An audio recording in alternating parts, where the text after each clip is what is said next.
Alors, parasha de Chaye Sarah, comme son nom l'indique, on parle ici de la vie de Sarah. C'est la traduction.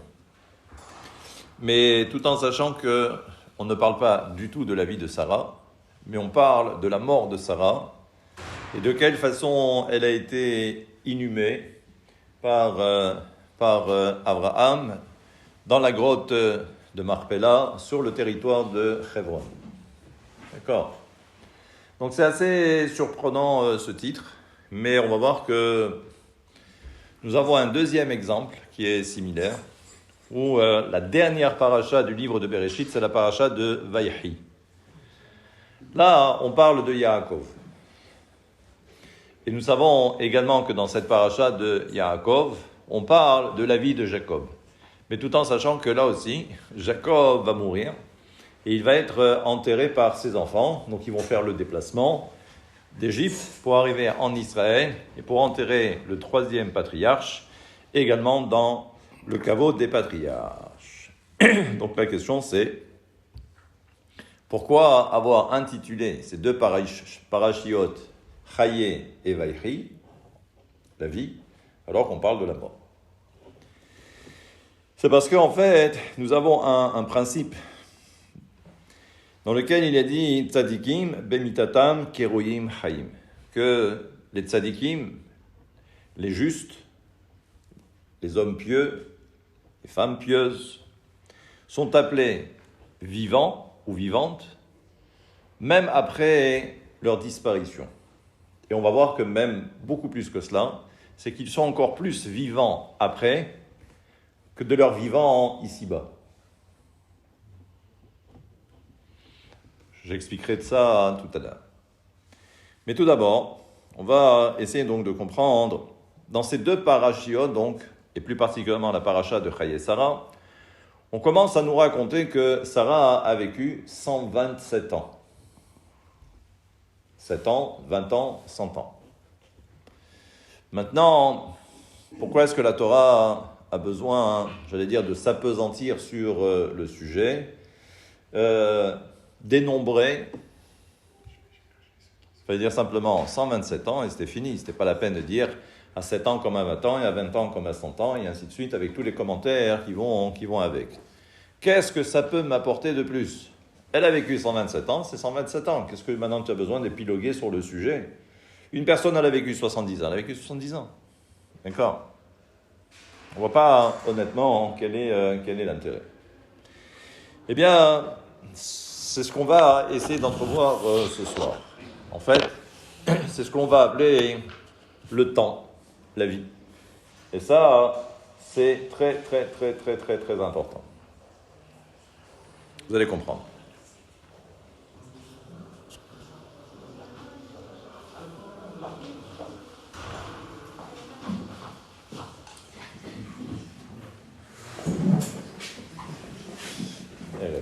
Erev Tov.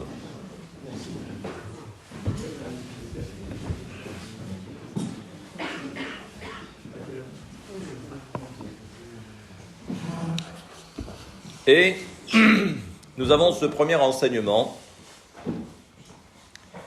qui est rapporté par le Midrash. Le Midrash Bereshit Rabbah. Midrash dans lequel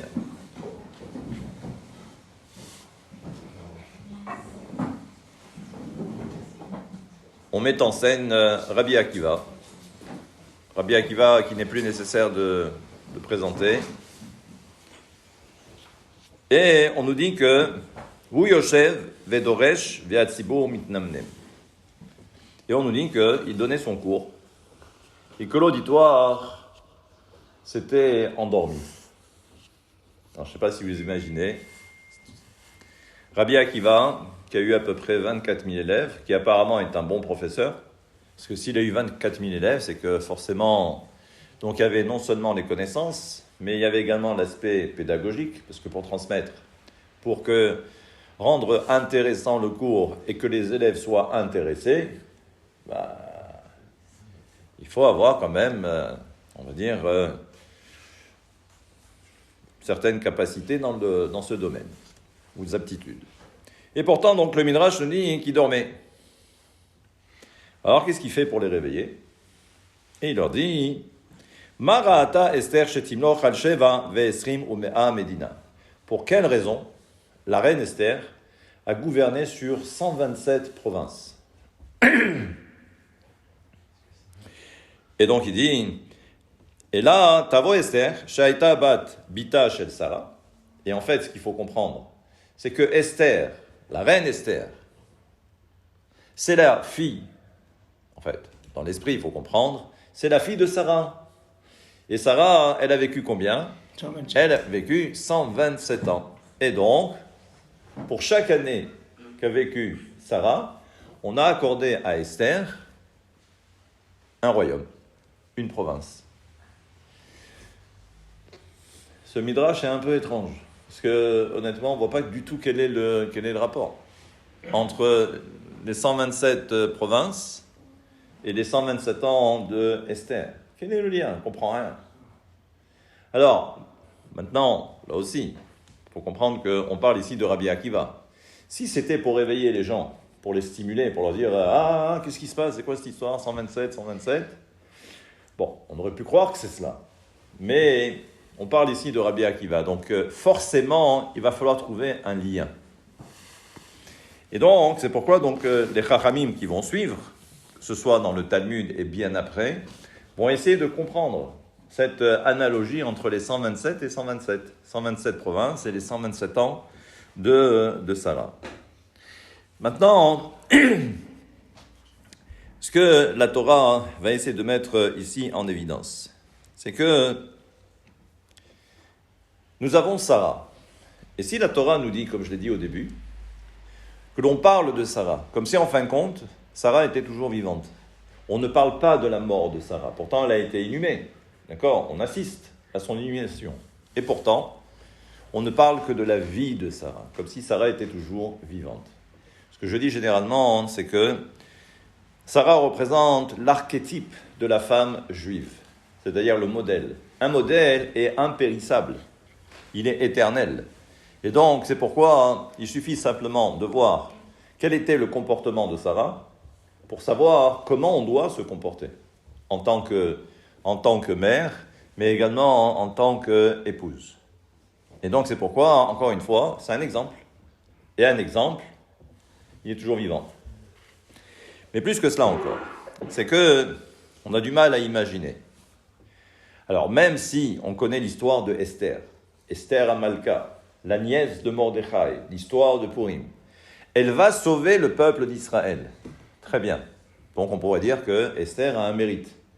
Et donc, on pourrait dire que si elle a gouverné sur 127 provinces, c'est parce qu'elle avait un mérite, son propre mérite. Les Chachamim nous disent que non, et c'est pourquoi donc intervient le commentaire de Rabbi Akiva, comme pour nous dire que non, si Esther a pu gouverner sur 127 provinces, ce n'est pas seulement et exclusivement que grâce à son mérite, mais c'est le mérite de qui? C'est le mérite de Sarah. Et là, ce qui est intéressant, c'est que lorsqu'on est capable d'accomplir de grandes choses, pour l'instant je ne rentre pas dans le détail, ça veut dire qu'on est en capacité de transmettre à ses enfants, à ses petits-enfants et à ses arrière-petits-enfants, à toute cette descendance. Ça veut dire que lorsqu'il y a le comportement que l'on va maintenant découvrir, cette notion de vie qui est associée à l'histoire de Sarah et également à l'histoire de Jacob, mais même Abraham, d'ailleurs, vous remarquerez que dans cette paracha, on ne parle que de la vie de Sarah, mais c'est dans cette paracha aussi où Abraham, le premier patriarche, va quitter ce monde. Et pourtant, on n'en fait pas état. Il n'y a pas, on aurait pu dire dans la même paracha, la vie de Sarah et la vie de Abraham. Non, on ne parle que de Sarah. Abraham, ça y est. On a l'impression qu'il a fini son temps, il a accompli sa mission, et maintenant, il faut passer à autre chose. L'autre chose, c'est ce qu'on découvrira dans la paracha de la semaine prochaine, c'est maintenant l'histoire de Isaac. C'est son histoire. Abraham, il a fini. D'accord? Il a fini son histoire, on passe maintenant à autre chose. Mais en fait, ce qu'il faut comprendre, c'est que si l'on veut véritablement transmettre, Et là, c'est ce que vous allez comprendre maintenant. Il y a ce fameux verset. Ce fameux verset qui est extrait des Télim, les psaumes de David Améler. Et là-bas, on nous dit quoi? On nous dit que Yodea Hashem Yeme Temimim.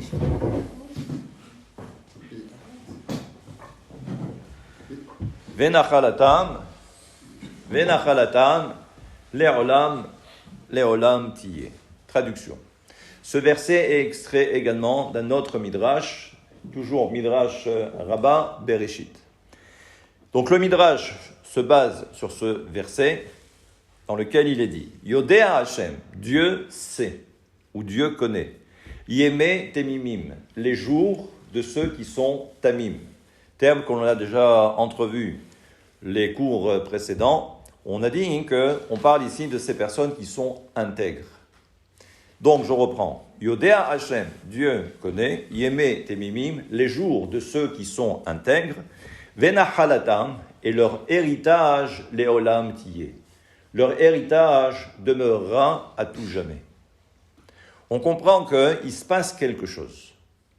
Et c'est pourquoi donc le Midrash renchérit. Et il va dire, Keshem Shem Temimim, de même que ces hommes que l'on appelle intègres, car Shenotam Temimim, leurs années également sont parfaites, elles sont intègres. On fait ici l'association entre, nous avons affaire à des gens qui sont intègres, ou dits intègres, d'après le verset. Mais apparemment, ce qu'il faut comprendre, c'est que lorsque l'on a affaire à des gens intègres, ça veut dire que leurs années de vie sont également intègres, elles sont parfaites. Et ce qu'il faut comprendre, c'est que lorsque l'on a affaire à ce genre de personnes, qui d'un côté sont intègres, mais remplissent également leur temps et leur existence, c'est là où on est capable ensuite de transmettre quelque chose à sa descendance. Déjà, on commence un petit peu à comprendre, c'est que on assiste parfois, et peut-être même nous-mêmes, où on regarde toujours la montre. Des fois, on a l'impression que le temps passe trop lentement. Et des fois, on veut bousculer le temps. Et des fois, on veut tuer le temps. Des fois, on s'ennuie.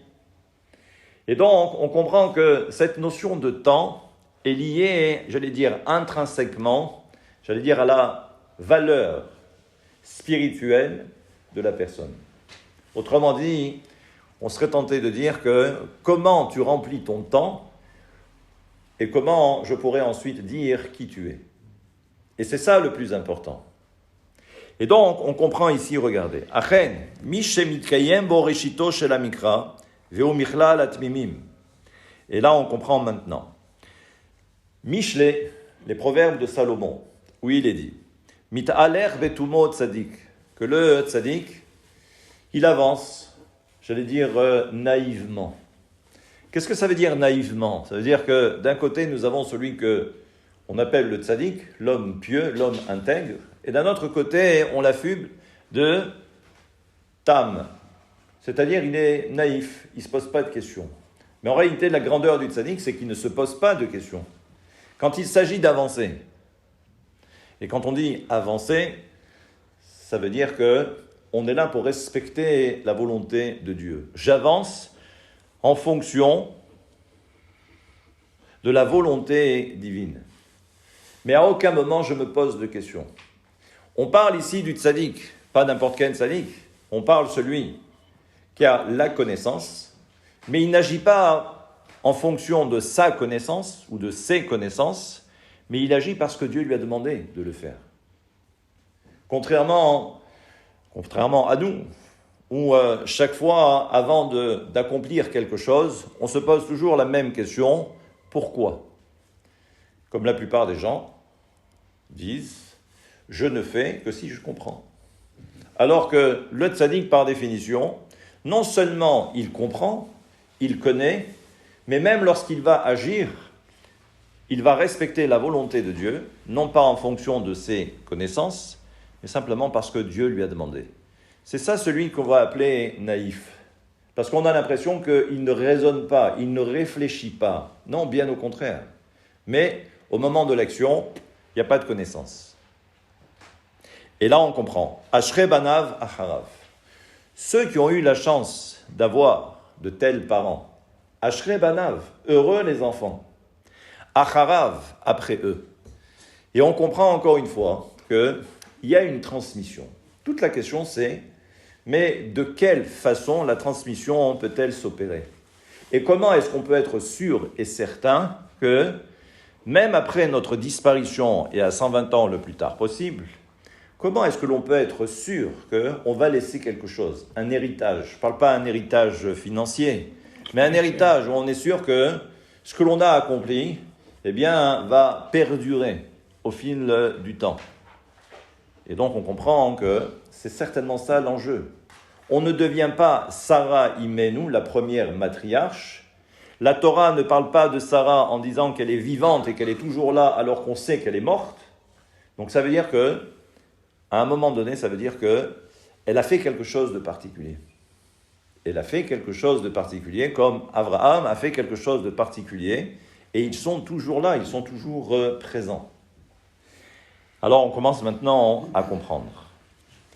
Et là, nous avons cet enseignement du Ramban. Là on parle maintenant de Nachmani. Nachmani qui nous dit, mais qu'est-ce qu'on gagne avec ça? Alors c'est très bien, je remplis mes journées, d'accord, je remplis mon temps, et on va voir de quelle façon on remplit son temps. Mais qu'est-ce que je gagne avec ça?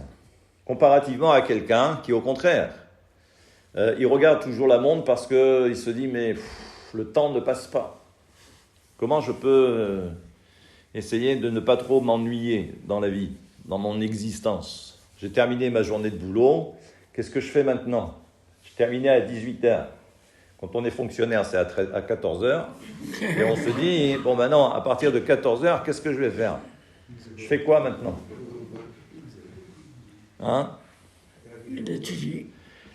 On se demande, on se pose beaucoup de questions. Parce qu'après, on a encore toute une longue journée. D'accord? Donc on a encore pas mal de choses à faire. Du moins, qu'on pourrait faire. Je referme vite la parenthèse. J'avais compris, bien évidemment, que c'était de l'humour. Quoique. Moi, je trouve que le temps passe trop vite. Le temps passe trop vite. Après, ça dépend de l'âge, peut-être. Ça dépend de l'âge aussi, peut-être. Ça va, je trouve que le temps passe très vite. Bon, alors on va voir. On va voir. Enseignement de Nachmani. Nachmani nous dit quoi?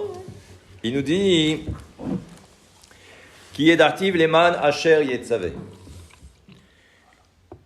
La paracha de la semaine dernière, donc c'est la paracha de Vayera. À la fin de la paracha, on assiste à ce qu'on appelle Akedat Yitzhak. Traduction littérale, la ligature d'Isaac. Alors, bon, peu importe. Après, chacun son analyse. Mais, toujours est-il, on parle ici de la Akedat Yitzhak. La ligature d'Yitzhak, bien que chaque fois c'est traduit le sacrifice d'Isaac, il n'y a pas eu de sacrifice. Pour l'instant, il l'a simplement attaché, il l'a ligoté. D'accord? Donc c'est la 10e épreuve. Maintenant, Akadosh Baruch Hu s'exprime. Il va dire quoi? Qui est d'Artiv? Les Ma'an Asher Yetzaveh. C'est-à-dire que maintenant, Akadosh Baruch Hu, il sait. D'accord? Il sait quoi? Il sait que Abraham, c'est celui qui maintenant va transmettre à ses enfants et à ses petits-enfants, à ses arrière-petits-enfants. Qu'est-ce que ça veut dire savoir au niveau de Dieu? Bien évidemment que Dieu, il sait. Il sait avant, pendant, après. Et donc, lorsque le verset vient nous signaler ou nous signifier que Dieu sait maintenant, qu'est-ce que ça veut dire il sait? C'est pourquoi le Ramban explique, il dit « V'anachon be'enai ki hi yedia mamash ». Le Rambam nous dit que c'est une véritable connaissance. C'est-à-dire que Dieu a pris connaissance maintenant de la grandeur d'Abraham Avinu. Et là, on se dit, bon, ok, il va falloir peut-être un peu avancer pour essayer de comprendre. Et il nous dit quoi? Yirmos ki idiat Hashem sheyash gachatom be'olam hashafel. Lorsqu'on nous dit dans la Torah que Dieu connaît ou a pris connaissance d'eux, c'est ce qu'on appelle la providence divine. Ça veut dire que Dieu est proche de la personne. C'est ça, cette notion de connaissance. Comme si connaître une personne, c'est être proche de cette personne. D'accord ? D'ailleurs, on comprend que même à un niveau, au moment de la création du premier homme et de la première femme, on nous dit, l'homme a connu sa femme. Elle avait une carte d'identité, il a parlé avec elle, il a vu qui elle était, elle lui a pris une cote. D'accord ? Il s'est dit, je sais qui tu es maintenant. Je referme vite la parenthèse. En fait, tout ça pour nous dire que lorsque la Torah parle donc de cette notion de da'at, yeda'ativ, la connaissance, c'est qu'il y a cette notion très intime. D'ailleurs, la relation, lorsqu'on nous dit que Adam Arishon a connu sa femme, ça veut dire qu'il y a eu une relation physique. On comprend donc que c'est du domaine de l'intimité, il y a une proximité qui se crée. Et donc, ce que nous dit le Ramban, Ilishmo aklanim, aval bechasidim, yasum elav libo la da'at oto bifrat. On nous dit donc, d'après le Ramban, que concernant le reste de l'univers, Akadosh Baruch Hu a une connaissance superficielle, entre guillemets. Bien évidemment, c'est lui qui a créé l'univers, donc il sait exactement dans les moindres détails. Mais quand il s'agit de l'individu, on voit que Akadosh Baruch Hu est au petit soin avec la personne. C'est-à-dire celle qui justement, comme nous l'avons dit précédemment, Yodea Hashem, que Akadosh Baruch Hu sait, Yemet Emimim, les jours de ceux qui sont intègres. Là aussi, on voit apparaître la notion de Da'at. Akadosh Baruch Hu, il sait. Et il sait que justement, il y a eu un travail qui a été accompli. Remplir son existence, vous allez voir que ce n'est pas aussi simple que cela. Et donc, c'est un travail sur soi. Et on comprend donc qu'il existe une relation directe entre ce que l'homme est capable de fournir et la proximité avec Dieu. Plus je suis capable de fournir un effort conséquent par rapport à Dieu, et plus Dieu se rapproche de la personne. Donc c'est ça cette notion qui est d'active. Après 10 épreuves, on a vu de quoi Abraham était capable. Donc on voit maintenant qu'il y a cette ashgacha, il y a cette providence divine qui est là et elle est présente. On comprend maintenant que ce que nous enseigne ici le Ramban, c'est qu'il rajoute un élément. Cet élément, c'est que la conséquence, Dieu est présent. Si je remplis mon existence, Dieu est présent. La question maintenant c'est, mais de quelle façon ? De quelle façon remplir son existence ? Et là aussi, toujours dans cette même paracha, il y a ce fameux passage où on nous dit « Ve'Avraham zaken ». Avraham était vieux. « Ba bayamim ». Et il s'est présenté avec ses jours. Qu'est-ce que ça veut dire qu'Abraham se présente devant Dieu avec ses jours ? Ça veut dire quoi ? On a du mal à comprendre parce qu'on se dit, il a vécu. Donc s'il a vécu, ça veut dire que les jours ont défilé, ou les jours se sont égrenés doucement. Donc tu arrives à 77 ans, 3 mois, 3 heures et 40 minutes et 40 secondes. Donc voilà, je me présente. Vous appelez comment, monsieur ? 77 ans, 3 mois, 4 jours et 40 secondes. Et bon, peu importe, vous avez compris le système. Donc là, on se dit, mais qu'est-ce que la Torah veut m'enseigner maintenant, encore une fois ? Abraham, il est vieux ? On sait qu'il est vieux. Il s'est présenté avec ses jours ? Il s'est présenté avec ses jours. C'est très bien. Ok. Et là, nous avons cet enseignement. Cet enseignement qui est rapporté, on verra un peu plus tard, dans le Zohar. Mais, si vous vous rappelez, ce que je suis en train de vous dire, c'est un passage de la prière, dans lequel il est dit « Kirov ma'asehem tohu » La plupart de leurs actes, c'est ce qu'on appelle tohu. C'est quoi tohu ? C'est le tohu. Donc, sous-entendu, s'il y a le tohu, il y a certainement le bohu. D'accord ? Vimeh hayehem. Et les jours de leur vie, c'est quoi ? Havel. Ce n'est que vanité. Lefanecha, devant toi. Donc on voit que Les actes, il n'y a rien, c'est le néant. Les jours, il n'y a rien, ce n'est que vanité. Et c'est pourquoi on demande à Akadosh Baruch Hu, les ma'an loniga larik, velo neled la behala. On demande à Akadosh une seule chose, que nous aussi, que l'on ne soit pas comparé à ce genre d'individus où malheureusement il n'y a rien dans leur existence. L'oniga larik, rik en hébreu, c'est rek. Rek c'est quoi? Vide. On demande à Akadosh Baruch Hu, sous-entendu, que on ne veut pas que notre existence soit une existence vide. Il n'y a rien dedans. Et là, regardez ce que dit l'auteur. Ki Avraham Avinu zacha v'kshistalek min ha'olam mitlabesh belevush kol yamav. Quand on dit dans le verset que Abraham s'est présenté devant Dieu avec chacun de ses jours, on nous dit que chacun des jours de sa vie, de son existence, c'est ce qui a permis de constituer un vêtement. Ça veut dire quoi? Quand la neshama, quand l'âme descend dans ce monde, elle a besoin d'un corps. Parce que la neshama, elle ne peut pas rester comme cela. D'accord? Il faut qu'elle soit habillée. Quand elle descend dans ce monde, le corps qu'on va lui accorder, l'habit qu'on va lui accorder, c'est le corps. Mais quand elle quitte le corps, il lui faut maintenant un habit. Et donc, ce que nous dit ici l'auteur, et ça va être ensuite complété par le Zohar, c'est que chaque jour de notre vie ici-bas, c'est ce qui va permettre ensuite de confectionner un habit pour la neshama, pour l'âme, lorsqu'elle quitte ce monde. Maintenant, à vous à comprendre, c'est que la suite, Kol yamav velo nigra meoto levush velo klum. Et lorsque Abraham se présente, on va dire que son habit était parfait.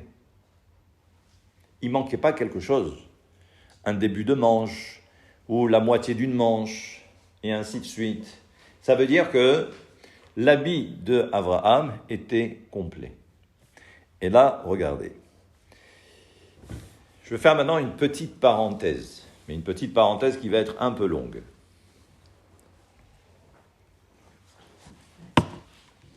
Ce que dit le Zohar, c'est que nous avons une âme. D'accord? Maintenant, comme vous le savez, il existe 3 niveaux d'âme. Ou si vous préférez, 4 catégories d'âme. 3. Premier niveau, c'est ce qu'on appelle le nefesh. D'accord? Ensuite, il y a ce qu'on appelle le ruach. Et ensuite, il y a la neshama. Le nefesh, c'est ce qu'on va appeler l'âme primaire. C'est-à-dire que c'est au niveau des instincts. D'accord? On a une vie comme un peu les animaux. C'est pour ça que ce qu'on appelle dans la chassidoute, nefesh habehemit, l'âme animale. On a des instincts, on a des besoins. D'accord? On voit que même au niveau de l'organisme, on voit qu'il se passe quelque chose au même titre que les animaux. Ok? Nous avons également une âme spirituelle, une âme intelligente. D'accord? Contrairement à l'animal. D'accord? Mais tout ça, c'est ce qu'on va appeler le nefesh. D'accord? Ensuite, il y a le fameux ruach. Le ruach, c'est le souffle. C'est le souffle divin. D'ailleurs, si vous vous rappelez, lorsque Dieu va créer le premier homme, il va dire que, du moins le verset va dire, Vaipach be'apav nefesh ruach. Que Akadosh Baruch Hu a insufflé en l'homme un souffle divin. C'est cette notion de ruach. D'accord? C'est le souffle divin. Donc ça veut dire que on est monté de niveau. Et ensuite, il y a ce qu'on appelle la neshama. Et ça, c'est le 3e niveau. Maintenant, cours que nous avions vu il y a très longtemps, peut-être pas avec toutes les personnes ici présentes, mais au moins les anciens peut-être, s'en rappellent, et encore même les très anciens, en 2014, peut-être même avant 2014, parce que je suis arrivé en 2005, il y avait déjà les cours, mais on n'avait pas Internet et on n'avait pas YouTube, donc on ne faisait pas de cours, du moins pas de vidéo. Lorsque la personne arrive au monde, Comment on va définir quelle va être la longévité d'une personne? Pourquoi on va accorder à cette personne tant d'années et pour une autre personne tant d'années? Celle-là, elle va avoir 70, celle-là va avoir 60, celui-là, il va avoir 80, elle va avoir 90, voire plus, 95, 98, voire 100, si on y arrive. D'accord? Qu'est-ce qui définit? C'est quoi? C'est une loterie dans le ciel? Quand quelqu'un il descend, on lui dit « Allez, toi, ça a l'air sympa, on va te donner 90. Toi, t'es moche, on va te donner un peu moins. » Parce que bon, il ne faut pas non plus, il ne faut pas supporter. On va avoir du mal à te supporter pendant 50 ans ou 60 ans. Je rigole, bien évidemment, mais c'est simplement pour grossir le trait, pour dire « Mais ça se passe comment? Comment ça se passe dans le ciel ?» Et là, si vous vous rappelez le principe de la réincarnation.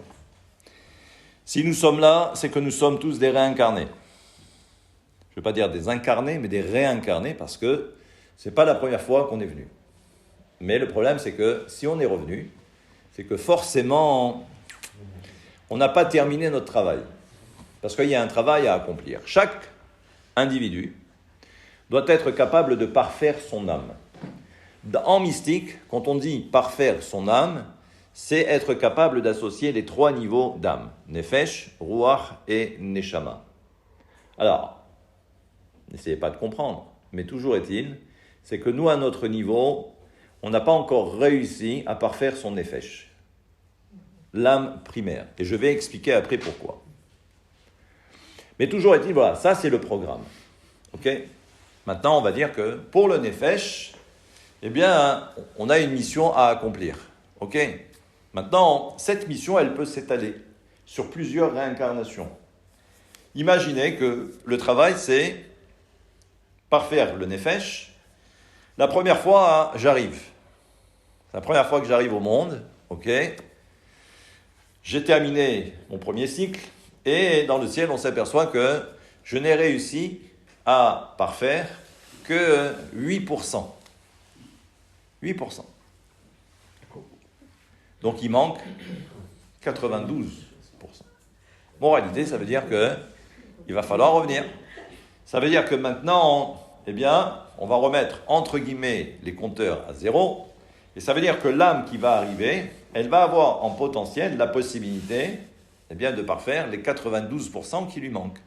Et pour ce faire, on va lui accorder un certain nombre d'années. Ça veut dire que chaque jour de notre existence correspond à un travail qu'on est censé accomplir pour parfaire son âme. Je rajoute une précision, c'est que le travail d'aujourd'hui n'a rien à voir avec le travail de demain. Et ça veut dire que ce que je n'ai pas fait aujourd'hui, ce qui était prévu, d'accord, eh bien c'est perdu. Et que demain, c'est un autre jour. Demain, c'est un autre jour. Donc, c'est-à-dire demain, c'est un autre taf. C'est-à-dire c'est une autre mission, c'est un autre travail à accomplir. Et si demain, j'ai rien fait, et ça continue, à ce moment-là, on s'aperçoit que les années passent. Moralité, le bonhomme, il a fini son 2e cycle, et il a réussi à parfaire que encore 5%. Ça fait 13, et ainsi de suite, et ainsi de suite. Si je devais compliquer l'histoire, c'est que, imaginez, non seulement la personne est censée accomplir, d'accord, pas réparer, mais parfaire son âme. Mais malheureusement, on sait très bien que ce n'est pas comme ça que ça marche. C'est que des fois, quand on revient dans ce monde, non seulement on n'a rien réparé, mais on a détruit. Donc ça veut dire que, moralité, c'est comme le tango. De pas l'avoir. Eh ben, 2 pas en avant, 1 pas en arrière. Eh ben oui, mais il faut suivre. Il faut suivre. Pour ceux qui aiment danser, ou qui... c'est le principe, 2 pas en avant, 1 pas en arrière. Vous connaissez l'histoire. Bon. Ou le passo doble, ça dépend après, mais après, bon, il faut être un danseur. Donc, vous voyez que c'est pas aussi simple que ça, n'est-ce pas? Ça devient compliqué. Et encore, ce que je suis en train de vous dire. Chaque jour. Donc, vous voyez que quand la Torah nous dit, et là, je ne suis pas entré trop dans le détail, parce que sinon, vous risqueriez d'avoir mal à la tête. Tellement c'est compliqué. Mais c'est pas grave. Au moins vous avez compris le principe. Maintenant, je reprends. Qu'est-ce qu'on a dit? Abraham était zaken. Abraham était vieux. Mais qu'est-ce que précise le verset? Baba Yamim, il s'est présenté avec chacun des jours de son existence. Il n'y a pas écrit le nombre d'années. Il y a écrit chaque jour. Ça veut dire que Abraham a été capable, j'allais dire, d'utiliser chaque jour de sa vie pour arriver à parfaire justement son existence, sa neshama. Et c'est comme ça qu'il est devenu Abraham Avinu. Sarah, si la Torah également précise, c'est parce que justement, à l'image de son mari, elle a été capable de considérer que chaque jour de son existence, c'est un bienfait que Akadosh Baruch Hu nous accorde. C'est un tremplin. Chaque jour doit être un tremplin pour se hisser à un niveau supérieur. Et c'est ça toute l'histoire. Maintenant, on comprend, d'accord, rétroactivement, que la seule façon de transmettre, c'est lorsque on est capable de remplir son existence, de considérer que chaque jour, c'est un jour qui est important. Maintenant, la question c'est, mais si j'ai loupé pas mal de jours, comment ça se passe? Parce que le passé, c'est le passé. Je ne peux pas revenir sur le passé. D'accord? Parce que demain, c'est une autre mission. Donc, cette mission ne peut pas me permettre justement, j'allais dire, de voyager dans le temps. Et pourtant, il y a ce grand principe de notre tradition qu'on appelle la teshuva. Qu'est-ce qu'on fait avec la teshuva? Le repentir. Et alors? Tu te repens et alors? Qu'est-ce qui se passe? Ça y est? Ça veut dire que tu as voyagé dans le temps, ça veut dire que maintenant, parce que tu as fait teshuva, donc tu crois que tu vas pouvoir réparer les 50 ans que tu as oubliés ou tu n'as rien fait. C'est ça l'histoire? Réponse, oui. Eh oui. Eh oui.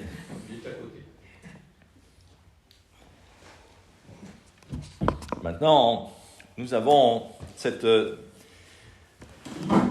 petite histoire qui est rapportée dans le Talmud. Histoire qu'on a déjà vue en long et en large. Que ce soit les cours du mardi soir, pendant la Seuda Shlishit, chaque fois avant la fameuse période dans la période du mois de Elul, avant Rosh Hashanah, avant les 10 jours de pénitence, qu'on appelle la Aseret Yemei Teshuvah. Donc cette histoire, elle est rapportée, d'accord, dans le Talmud, et elle est racontée, explicitée, expliquée, comme vous voulez. Mais je vais quand même refaire l'histoire, d'accord, ça sera la énième. Il y a un monsieur qui s'appelle Dourdia, c'est son nom, déjà rien que le nom, Dourdia, pourquoi pas. C'est un monsieur un peu particulier. D'accord? C'est un monsieur particulier qui avait les moyens. De façon crue, c'est un monsieur qui aimait les femmes. D'accord? Et pas n'importe quelle sorte de femme, mais les femmes... Belle. Non. Les femmes... non, il était riche. Non, il était riche. Non. Bon, légère, si vous voulez, oui. Il pesait 40 kilos, oui, peut-être. Non, ça va, un peu. D'accord. Oui, très légère. Ok, d'accord. Bon, les femmes de mauvaises mœurs. Voilà. Ça va comme ça, on a bien compris, c'est beaucoup plus explicite. D'accord. Bon, maintenant, il a entendu qu'il y avait une. D'abord, sa prestation était très chère. Mais lui, comme il avait les moyens, c'était pas grave. Par contre, le Talmud nous dit qu'il a voyagé et qu'il a traversé 7 continents. Pourtant, il n'y en a que 5, mais je ne sais pas où il a trouvé les 2 autres. Mais c'est pas grave. D'accord? 7 rivières, 7 fleuves, bon, peu importe, on s'en fiche. Et il arrive donc jusqu'à cette dame, et bon, vous imaginez la suite. Et dans leur débat, zéba, les débats c'est après. C'est une forme de débat. Oui, mais c'est après le débat. Voilà. Ouais. Il s'est passé quelque chose, et là, électrochoc. Ça a été un électrochoc. C'est-à-dire qu'elle lui a dit quelque chose qui l'a perturbé énormément. Et donc là, il s'est remis en question. Ouais, il s'est remis en question. Et là, le Talmud donc, nous dit qu'il est allé s'asseoir entre 2 montagnes. Et il a commencé à pleurer. Il a commencé à invoquer le ciel, la terre, la lune, le soleil. Et chacun, il a dit, venez m'aider. Et chacun a dit, on ne peut pas t'aider, débrouille-toi, c'est ton problème, c'est ta vie. Il a tellement pleuré que son âme est sortie. Et il est mort. Il est mort. Maintenant, il y a une voix céleste qui s'est fait entendre et qui a dit Rabbi d'Ourdia. C'est-à-dire que celui qu'on connaissait d'Ourdia, il est devenu Rabbi. Donc c'est-à-dire qu'on parle ici d'une voix céleste, c'est-à-dire que c'est le ciel. D'accord ? C'est le ciel qui parle. Et là on se dit, mais ce bonhomme, toute sa vie, d'accord, bon, il a bien profité, du moins dans sa tête.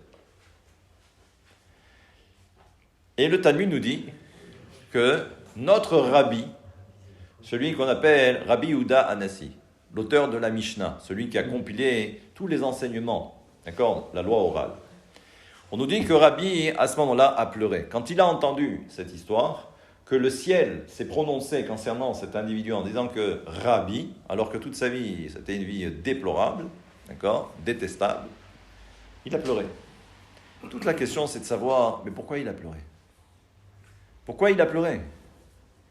Réponse de nos Chachamim.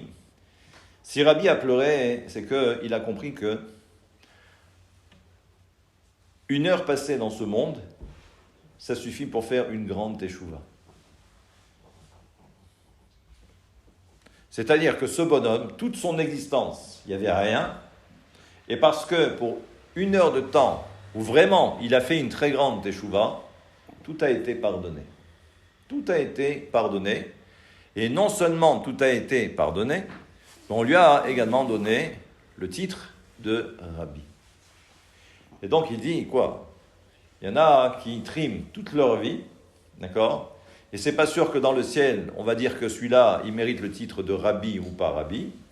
Et celui-là, une heure de temps, alors c'est vrai, une heure de temps, d'accord ? Il a sorti toutes ses tripes. Vraiment. Et il sait, bon, et son âme est partie. Qu'est-ce qu'il faut comprendre de là ? Déjà, ce qu'il faut comprendre, c'est que une heure, on a parlé d'une journée, mais une heure de notre existence, c'est quelque chose que l'on ne doit pas sacrifier. La preuve, c'est que lui, avec une heure, eh bien, il a rempli son existence et ça lui a permis de faire teshuva. Maintenant, ce que ça nous donne comme indication, une heure de temps, c'est important, mais ça veut dire que seule la teshuva est capable de réparer ce qui n'a pas été accompli dans le passé. Pour quelle raison ? Rabbi Akiva nous enseigne que il y a 7 choses qui ont précédé la création du monde, qui étaient avant le monde. Et l'une de ces 7 choses, c'est ce qu'on appelle la teshuva. De là, il faut comprendre que la teshuva est placée en dehors du temps et de l'espace. C'est-à-dire qu'elle ne fait pas partie intégrante du temps et de l'espace, parce que le temps et l'espace, c'est en même temps que la création du monde. Mais elle était avant, la teshuva était avant. On comprend maintenant que seule la teshuva est capable de permettre à l'homme de voyager dans le temps. Et même si on a l'impression qu'une chose est finie, parce que le passé n'est plus, mais la teshuva nous permet ensuite de voyager dans le temps et pour réparer ce qui n'a pas été accompli. Mais il y a une condition. C'est quoi la condition ?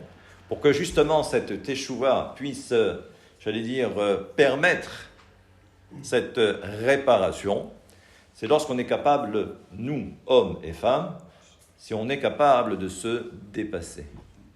Ça veut dire que notre temps à nous, c'est un temps qui est figé. C'est un temps qui est figé. Ça veut dire quoi ? C'est toujours le même. Nous avons un temps mécanique. C'est-à-dire que nous reproduisons chaque fois la même chose.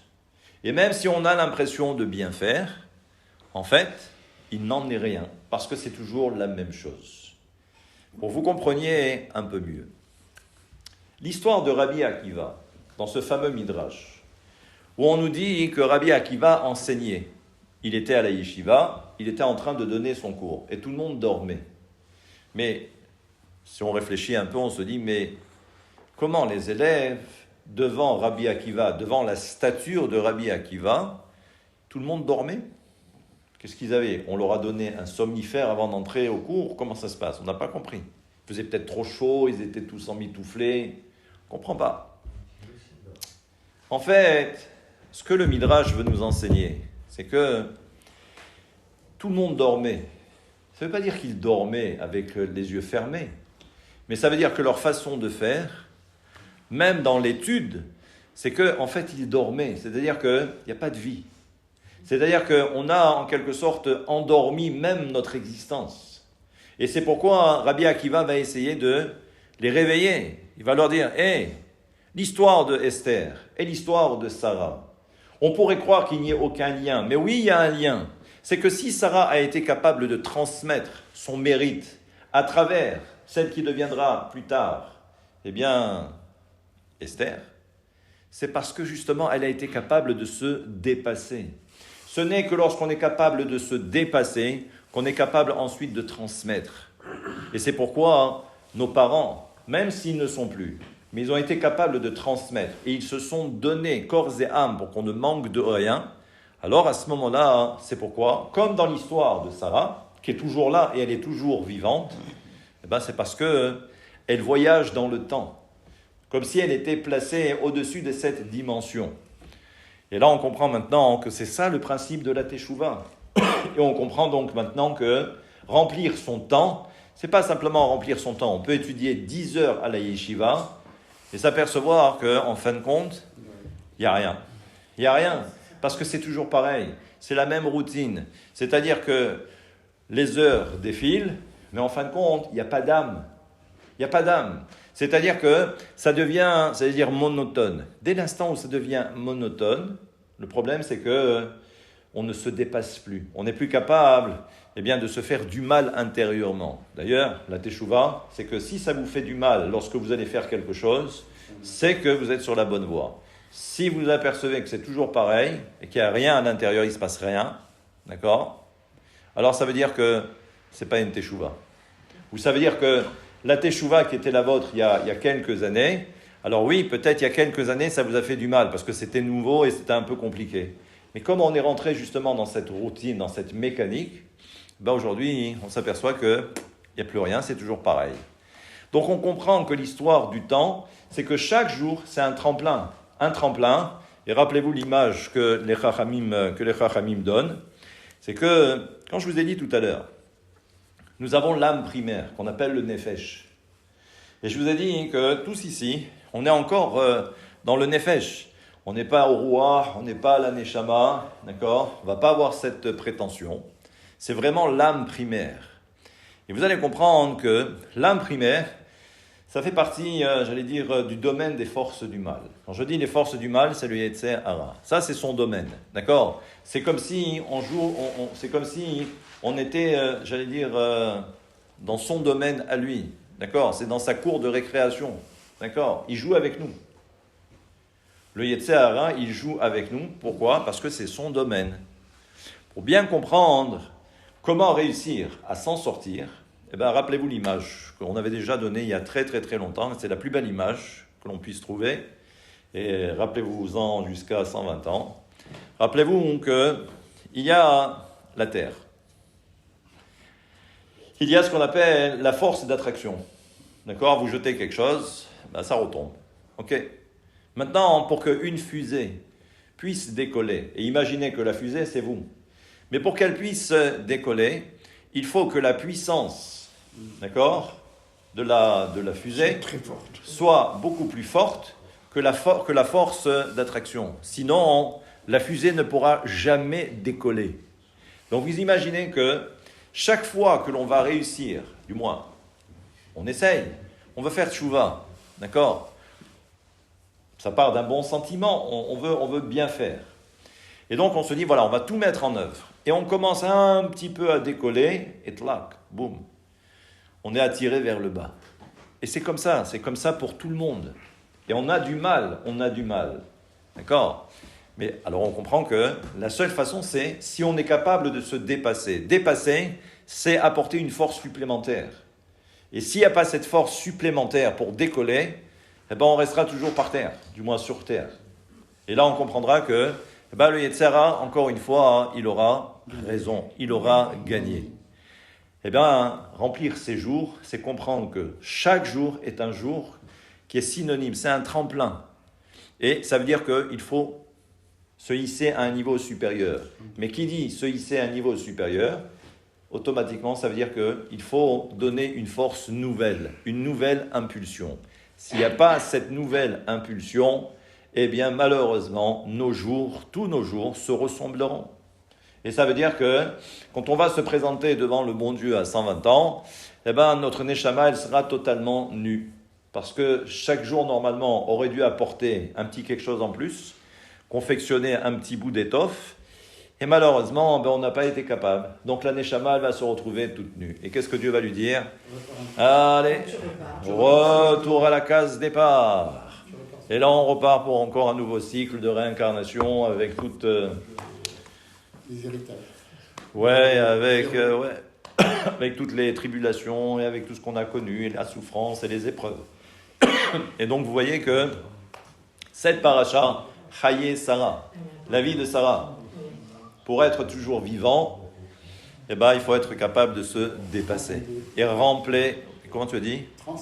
Transcender le temps. Pas le temps, mais le temps au niveau de l'individu. Et donc maintenant on comprend, et je termine, ce que disait donc le verset, où il associait le Midrash, où il associait l'intégrité de l'individu et l'intégrité également des jours. Parce que l'un ne va pas sans l'autre. On devient intègre lorsqu'on est capable de dépassement de soi.